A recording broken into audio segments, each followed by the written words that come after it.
ரிஷபராசி உங்க பர்சனும் நீங்களும் கனெக்ட் ஆன இந்த ரிலேஷன்ஷிப் உங்களுக்கு உருவானதுக்கு காரணம் இது வந்து ஒரு சக்சஸா பார்த்துருக்கீங்க நீங்களோ இல்லை உங்க பர்சனோ. ஓகே, இந்த பர்சனோட நம்ம ரிலேஷன்ஷிப் நிறைய விதமான பிளாக் இருந்திருக்கும். அந்த பிளாக் இருந்த போதும் நீங்க அந்த பிளாக்கை உடைச்சிட்டு இதை வந்து நீங்க கனெக்ட் பண்ணணும் அப்படின்னு நினைக்கிறேன். என்ன மாதிரியான விஷயங்கள்லாம் நீங்க கனெக்ட் ஆயிருக்கீங்க அப்படின்றது பார்க்கும்போது, ரெண்டு பேர்ல யாரோ ஒருத்தர் வந்து ஸ்பிரிச்சுவல் ஹேட்டரா இருப்பீங்க. ஆன்மீகம், ஸ்பிரிச்சுவல் சார்ந்த விஷயங்கள், தெய்வ நம்பிக்கை இதெல்லாம் வந்து ரொம்ப உடன்படாம அந்த ஸ்மைல் வந்து ஒரு ஃபேக் ஸ்மைலாவது வெளியே காமிச்சிருப்பீங்க. அதை அந்த பர்சன் கரெக்டாக ஹூக் பண்ணி எடுத்து அதை வந்து கிளியர் பண்ணோன்னு நினச்சிருப்பாங்க. நிறைய டைம் அது வந்து சரியாயிருக்கும், அந்த பிரச்சனைகள் சரியாயிருக்கும்.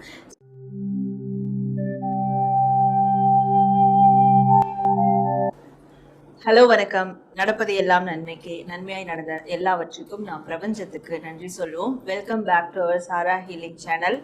ஸோ நம்மளுடைய சாரா ஹீலிங் சேனலில் தொடர்ந்து வந்து ராசிப்படி நம்ம நிறைய விஷயங்கள் அக்காஷிக் கைடன்ஸ் மூலிமா பார்த்துட்டு இருக்கோம்.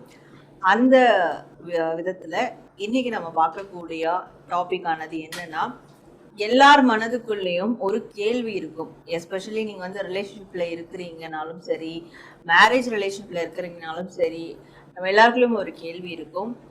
அந்த ரிலேஷன்ஷிப்பில் இருக்கக்கூடிய டீல் பண்ணக்கூடிய பார்ட்னர், இல்லை பிரிஞ்சு போன பார்ட்னர், யாராக வேணாலும் இருக்கட்டும், அவங்களையே நம்ம லைஃப்பில் வந்து பார்த்தோம்.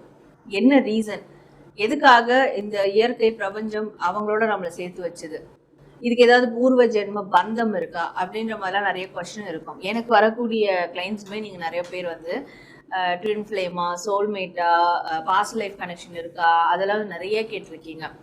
அப்போது உண்மையாகவே அந்த மாதிரி உங்களோட ரிலேஷன்ஷிப்பில் ஒரு விஷயம் இருக்கா, உண்மையாக நீங்கள் ஏன் உங்கள் பர்சனை வந்து நீங்கள் பார்த்தீங்க, சம்மந்தப்பட்ட உங்கள் மனசில் எந்த பர்சன் இருக்காங்களோ அவங்கள ஏன் பார்த்தீங்க அப்படின்றது தான் நம்ம இந்த பதிவில் பார்க்க போகிறோம். அதுவும் ஒரு ராசிக்குமா நம்ம வந்து பார்த்துக்கிட்டு இருக்கோம். அப்போ உங்க ராசிக்கான இந்த அக்காஷிக் கைடன்ஸ் தரக்கூடிய இந்த ஒரு மெசேஜை நீங்க பார்த்து உங்க லைஃப்ல அந்த பர்சன் ஏன் வந்தாங்க, அண்ட் இது பாஸ்ட் லைஃபோட கனெக்டிவிட்டியில இருக்குதா அப்படின்றதையும் நீங்க இந்த பதிவுல தாராளமா தெரிஞ்சுக்கலாம். இதை கிளைம் பண்ற விதமா நீங்க வந்து கமெண்ட் செக்ஷன்ல நன்றி பிரபஞ்சம் அப்படின்னு மட்டும் டைப் பண்ணி உங்களுடைய ஃபீட்பேக் கண்டிப்பா டைப் பண்ணுங்க. நம்ம சேனலை லைக் பண்ணுங்க, சப்ஸ்கிரைப் பண்ணி பெல் ஐக்கான் கிளிக் பண்ணிக்கோங்க. அப்போதான் இது மாதிரியான ஃபர்தர் அப்லோட்ஸ் எல்லாம் உங்களுக்கு ஆன் டைம் நோட்டிஃபிகேஷன்ல வரும். நம்மளோட இன்ஸ்டாகிராம் பேஜும் ஃபாலோ பண்ணிக்கோங்க, சாரா ஹீலிங்கிற பேஜ் ஃபாலோ பண்ணிக்கோங்க. வேற ஏதாவது தகவல்கள் உங்களுக்கு வேணும், பர்சனலைஸ்டு ரீடிங் வேணும், ஸ்பிரிச்சுவல் ஹீலிங் வேணும், அக்காஷிக் கைடன்ஸ் கிளாஸ், டாரோடி கிளாஸ் வந்து நீங்கள் ஜாயின் பண்ணோம் அப்படின்னாலும் டிஸ்பிளேல ஒரு வாட்ஸ்அப் நம்பர் இருக்கு பாருங்க, அந்த வாட்ஸ்அப் நம்பருக்கு வாட்ஸ்அப் பண்ணுங்க. வாட்ஸ்அப் பண்ணிட்டு அப்பாயின்மெண்ட் எடுத்து உங்களுக்கான சர்வீஸை பொறுமையாக இருந்து நீங்கள் வந்து எடுத்துக்கலாம். ஓகே, இப்போ நம்ம பதிவுக்குள்ளே போகலாம். ஸோ ரிஷபராசி, உங்கள் மனசில் இருக்கக்கூடிய பர்சனுக்கும் உங்களுக்கும் எதனால ரிலேஷன்ஷிப் வந்து உருவாச்சு, என்ன காரணங்கள்லாம் அதில் இருக்குது, நீங்கள் தெரிஞ்சுக்க வேண்டிய என்ன, இதில் ஏதாவது பாஸ்ட் லைஃப்னுடைய கனெக்ஷன் இருக்கா அப்படின்றத நம்ம இப்போ வந்து செக் பண்ணி பார்க்கலாம் உங்களோட ரீடிங்கில். ஸோ ரிஷபராசி,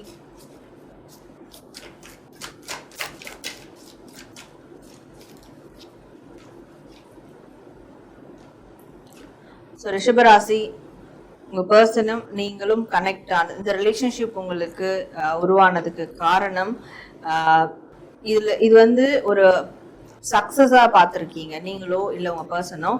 ஓகே, இந்த பர்சனோட நம்ம ரிலேஷன் மெயின்டைன் பண்ணால் நம்ம வந்து வாழ்க்கையை சக்ஸஸ் பண்ணிடலாம், இல்லை வந்து இந்த பர்சனை நம்ம சக்ஸஸ் பண்ணோம், இவங்க வந்து நம்மளுக்கு அக்செப்ட் பண்ணிக்கணும், ஒரு வின்னிங் விஷயம் மாதிரி தான், வின்னிங் திங்ஸ் மாதிரி தான் வந்து நீங்கள் பார்த்து இந்த ரிலேஷன்ஷிப்பை வந்து மெயின்டைன் பண்ணுறதோ இல்லை இந்த ரிலேஷன்ஷிப்பில் கனெக்ட் ஆனதோ எல்லாமே நடந்திருக்கு அப்படின்ற மாதிரி இருக்குது.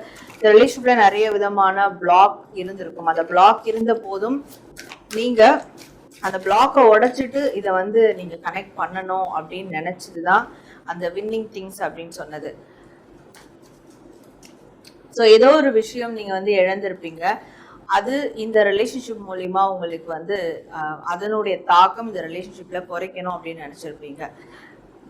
ஸோ சில பேர் சைல்ட்ஹுட்டில் யாராவது உங்களுக்கு பிடிச்ச நபர் உங்களை விட்டு போயிருக்கலாம், சைல்ட்ஹுட் ஃப்ரெண்ட்ஸ் உங்களை விட்டு போயிருக்கலாம். அப்போது இந்த பர்சனை பார்க்கும்போது ஓகே, இவங்க அதற்கான ஒரு பர்சனாக நம்ம வந்து இழந்தது இப்போ வந்து திருப்பி கிடைக்குது, நம்ம இழந்த பர்சன் வேற ஒரு ரூபத்துல வராங்க. இப்படியான விஷயங்கள் மறுபடியும் ஏதோ ஒரு சந்தோஷத்தை மீட் எடுக்கிற மாதிரியான ஒரு தருணங்கள் தான் இந்த ரிலேஷன்ஷிப் நீங்க கனெக்ட் பண்ணிருக்கீங்க அப்படின்றது இங்க தெரியுது. வேற என்ன மாதிரியான விஷயங்கள்லாம் நீங்க கனெக்ட் ஆயிருக்கீங்க அப்படின்றது பார்க்கும்போது, 2 பேர்ல யாரோ ஒருத்தர் வந்து ஸ்பிரிச்சுவல் ஹேட்டரா இருப்பீங்க. ஆன்மீகம், ஸ்பிரிச்சுவல் சார்ந்த விஷயங்கள், தெய்வ நம்பிக்கை இதெல்லாம் வந்து ரொம்ப உடன்படாம, பிடிக்காம, அதை ஹேட் பண்ற விதத்துல இருந்திருப்பீங்க. பட் அது வந்து அது ஒருத்தர் அப்படி இருப்பீங்க, ஒருத்தர் வந்து ரொம்ப ஸ்பிரிச்சுவல் பர்சனாலிட்டியா இருப்பீங்க. அப்போ ஒருத்தருடைய அந்த தன்மையை மாத்துறதுக்கோ இல்ல இன்னொரு பக்கமும் இருக்கு அப்படின்னு தெரிஞ்சுக்கிறதுக்கோ இந்த ரிலேஷன்ஷிப் வந்து மோஸ்ட்லி கனெக்டா இருக்கும். நீங்க நல்லா நோட்டீஸ் பண்ணீங்கன்னா, ஒன்று நீங்களோ இல்லை உங்கள் பார்ட்னரோ இந்த ரிலேஷன்ஷிப் வந்து ஸ்டார்ட் பண்ணதுக்கு அப்புறம் தான் ஸ்பிரிச்சுவல் விஷயங்கள், ஸ்பிரிச்சுவாலிட்டியை பற்றி நிறைய தெரிஞ்சுக்க ஆர்வம் காட்டியிருப்பீங்க. ஸோ அதற்கான மாற்றங்களை வந்து எடுத்திருப்பீங்க அப்படின்றது தாராளமாக சொல்லலாம், கன்ஃபார்மாக சொல்லலாம். ஓகே. அண்ட் இந்த ரிலேஷன்ஷிப் கனெக்ட் ஆனதுக்கு இன்னொரு ரீசன், நிறைய பேர் உங்களை பற்றி கிரிட்டிசைஸ் பண்ணுறது, நிறைய பேர் உங்களை பற்றி கமெண்ட் பண்ணுறது, இதெல்லாம் வந்து தவிர்த்து ஓடி இருப்பீங்க. இதெல்லாம் எனக்கு வேண்டாம், யாரும் என்ன கிரிட்டிசைஸ் பண்ணக்கூடாது, கமெண்ட் பண்ணக்கூடாது, எந்த ஒப்பீனியனும் எனக்கு வேண்டாம். அது ஒரு விதமான சேஃப் ஜோன், கம்ஃபர்ட் ஜோன் அப்படின்னு கூட சொல்லலாம். அந்த கம்ஃபர்ட்டுக்கு ஏற்ற மாதிரி நீங்கள் இருக்கணும்னு நினச்சிருப்பீங்க. பட் இந்த ரிலேஷன்ஷிப் ஸ்டார்ட் ஆனதுக்கப்புறம் அந்த கமெண்ட்ஸ் எல்லாம் வந்து ரிசீவ் பண்ணுற ஒரு மனநிலை, ஒரு தைரியம் உங்களுக்குள்ளே ஏற்பட்டிருக்கும். ஸோ கிரிட்டிசிசம் அது மஸ்ட் வாழ்க்கைக்கு. அந்த கிரிட்டிசிசத்தில் என்ன இருக்குது, என்ன விஷயங்கள்லாம் நம்ம கிளியர் பண்ணணும், கரெக்ஷன் பண்ணணும், இதெல்லாம் தெரிஞ்சுக்கிற விதமாக எல்லாமே வந்து உங்களுக்கு மாறி இருக்கும். ஸோ அதுக்கு இந்த ரிலேஷன்ஷிப் வந்து ஒரு பெஸ்ட்டான மோட்டிவேட்டாக இருந்திருக்கும் அப்படின்றது சொல்லலாம். ஸோ நீங்கள் மற்றவங்களை பற்றி ஒரு ரூமர்ஸ் கிரியேட் பண்ணுறதோ இல்லை மற்றவங்க உங்களை பற்றி ஒரு ரூமர்ஸ் கிரியேட் பண்ணுறதோ, இது எல்லாமே வந்து இந்த ரிலேஷன்ஷிப்னால நிறைய விஷயங்கள் தெரிய வந்திருக்கும். இன்னொன்று பார்க்கும்போது ஏதோ ஒரு ரூமர்ஸ் மூலயமாவும் இந்த ரிலேஷன்ஷிப் கனெக்ட் ஆகிருக்கும். ஸோ உங்கள் 2 பேருக்குள்ள ஒரு விருப்பம் இருக்கும் இல்லையா, மற்றவங்க பேசியே இதை வந்து டெவலப் பண்ணியிருப்பாங்க. ஸோ அந்த மாதிரியான ஒரு விஷயங்களும் இதில் நடந்திருக்கும். ஏன்னா இதெல்லாம் வந்து காரணிகளாக இருக்குது உங்களோட ரிலேஷன்ஷிப் கனெக்ட் ஆகிறதுக்கு. ஸோ வாழ்க்கையில் எவ்வளோ பெரிய ஒரு சுமை இருந்தாலும், எவ்வளோ பெரிய சோகம் இருந்தாலும், பட் உங்களுடைய அந்த ஸ்மைல் வந்து ஒரு ஃபேக் ஸ்மைலாவது வெளியே காமிச்சிருப்பீங்க. அதை அந்த பர்சன் கரெக்டாக ஹூக் பண்ணி எடுத்து அதை வந்து கிளியர் பண்ணணும்னு நினச்சிருப்பாங்க. நிறைய டைம் அது வந்து சரியாயிருக்கும், அந்த பிரச்சனைகள் சரியாயிருக்கும். ஸோ இதெல்லாம் சரி செய்யறதுக்கும் இந்த ரிலேஷன்ஷிப் உங்களுக்குள்ள உருவாகியிருக்கு அப்படின்ட்டு சொல்லலாம். அண்ட் நிறைய வந்து இங்கே அடிக்கடி எனக்கு வர்றது, உங்களுக்கும் உங்கள் பர்சனுக்கும் நிறைய பேட் கமெண்ட்ஸ், பேட் ரெப்யூட்டேஷன் இதெல்லாம் இருந்திருக்கும். ஸோ அதை வந்து சரி செய்யணும், ஒரு பாயிண்ட்ல அது வந்து சரி செய்யணுன்றதுக்காக யூனிவர்ஸ் அனுப்பின அந்த ஒரு பர்சன் தான் உங்களோட ரிலேஷன்ஷிப் பார்ட்னர். இல்லை அவங்க அப்படி இருந்திருந்தாலும் நீங்கள் அந்த அவங்களுடைய வாழ்க்கையில் போயிட்டு அதை வந்து சரி செய்ய பார்த்துருப்பீங்க, அதற்கான நிறைய எஃபர்ட் போட்டிருப்பீங்க. ஸோ இதெல்லாம் தான் ஒரு பேசிக் ரீசனாக இருக்குது இந்த ரிலேஷன்ஷிப் வந்து நீங்கள் கனெக்ட் பண்ணதுக்கு. மேற்கொண்டு இதில் வந்து ஒரு பாஸ்ட் லைஃப்னுடைய கனெக்டிவிட்டி இருக்கா அப்படின்றத பார்க்கும்போது, ஸோ பாஸ்ட் லைஃப் கனெக்டிவிட்டி இங்கேயும் வந்து இருக்குது அப்படின்ற மாதிரி தான் இருக்குது. இது என்னென்னா, பாஸ்ட் லைஃப்பில் எந்த ஒரு கேரும் இல்லாமல் இருந்திருப்பீங்க இந்த ரிலேஷன்ஷிப்பில்.